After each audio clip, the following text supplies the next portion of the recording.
There was a time when I thought life was a fixed board game. A game with tiny pieces, predetermined squares, and rules that were never written by me. I thought my job was to learn those rules, memorize them, and perform them well. Almost like the goal was to win a game that somebody else designed. I didn't question the instruction manual because everybody else around me didn't question it either. I didn't realize I was participating in a system I didn't consciously agree to. Nobody said the words, but the message was everywhere. Be nice, shrink, don't take up too much space, look the part, earn approval, earn belonging. I internalized these invisible rules like oxygen. Some of them have names we pretend we can't see. There's the beauty game, the unspoken agreement that your value is earned by adjusting your exterior to meet someone else's preferred image, society's preferred image. There's the family game, fulfilling ancestral stories that were scripted before you were even born. There's the social game. Who is allowed to be bold, wild, or powerful? And who is rewarded for being small, agreeable, and predictable? There are many more games that we could list. But here's the truth I didn't see until much later. Most of the games we think we have to play never existed on their own. They were transmitted, handed down, not created by us, but absorbed into us. They were installed, like a program on a computer. We learned them by proximity, by osmosis, by survival. We inherited the manual without ever being asked if we would like to play. And it took me years, decades even, to notice something radical. A game is only real if you agree to its rules. If you stop agreeing, you exit the entire system.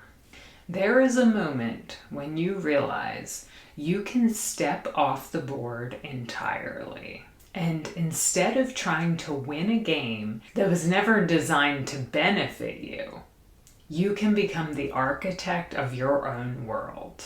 You can design a different game, one that actually expands your life instead of shrinking it. This is the moment when the spell breaks. There's a moment, it's not logical, it's not linear, where the old world suddenly flickers.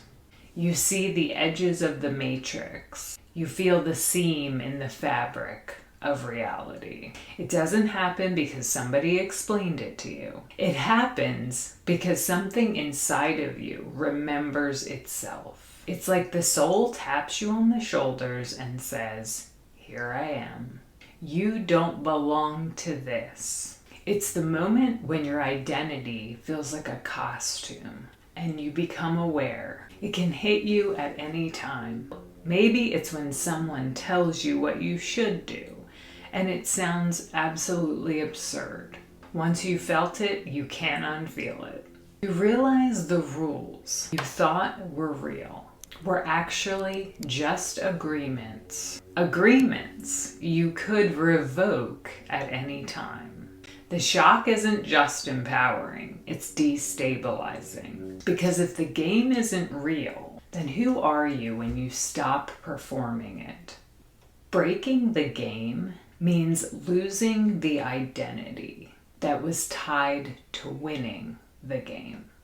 If you were praised for being pretty, calm, agreeable, helpful, loyal, what happens when you say, "No, that's not my role anymore"? The psychic realization phase is not soft. It feels like reality splitting. It feels like your soul is reclaiming the steering wheel that you did not have any control over before. There's grief, there's rage, but there's also electricity, exhilaration, because you realize you're not bound, And for the first time in your life, you actually have a sense of freedom.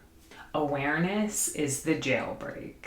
It comes in a single internal click. I don't have to do this anymore. This is the exit door, the beginning of sovereignty, the raw awakening moment. Once the realization hits, you can't keep participating the same way. But you don't know yet how to live outside of the game. You pull your energy back. You go inward. You stop performing. At first, this feels very uncomfortable because the game you identified with wasn't even yours. Without it, there's a void.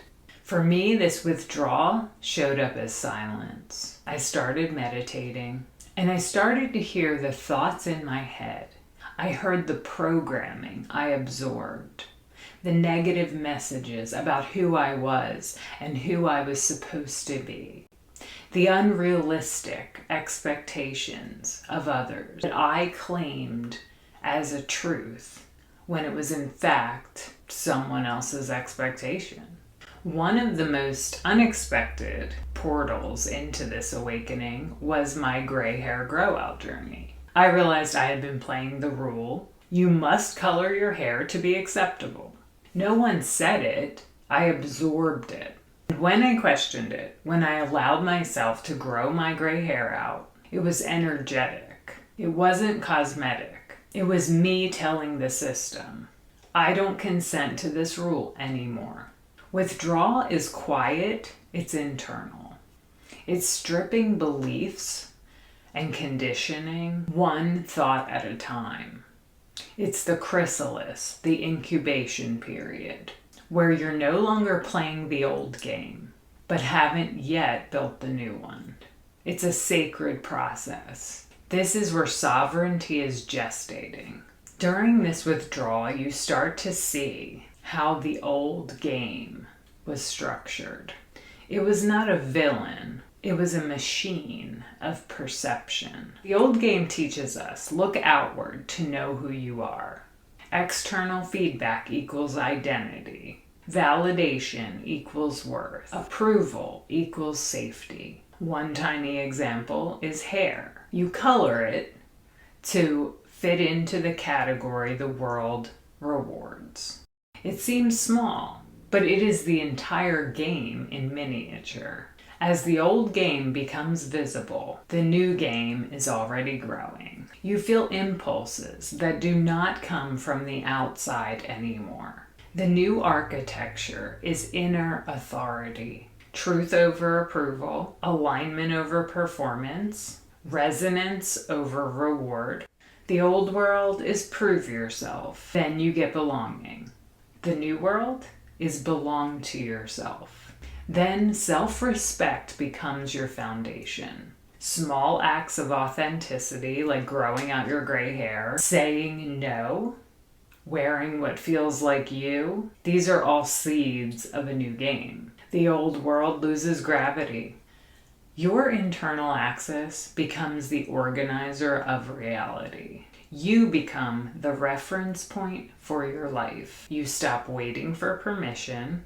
Inner authority arises quietly, a resonance inside, not a reaction to the external world. I choose this because it is true for me. It shows up in small ways, declining invitations, saying no without explaining. This is where your identity solidifies. Your nervous system relaxes. Life stops feeling like a test that you have to pass. Inner authority doesn't need an audience. It simply is. It is the flame that burns quietly but can't be ignored. All the world's a stage. For most of our lives we perform, but now you are the playwright. Your energy becomes the law. Your boundaries become the blueprint. Your personal style, expression of your frequency. Boundaries equal the container that protects your essence. Expression is the mirror of your essence. You choose interactions that feed vitality, not drain it. Your yes becomes smaller. Your no becomes cleaner. Style becomes authentic. art becomes aligned. Your life begins to reflect your internal truth. The old game is gone. The new game is built from frequency, energy, and alignment. When you create your own game, you stop being a character and you start being the creator. Reality expands, opportunities emerge, relationships recalibrate. People who resonate with your essence rise.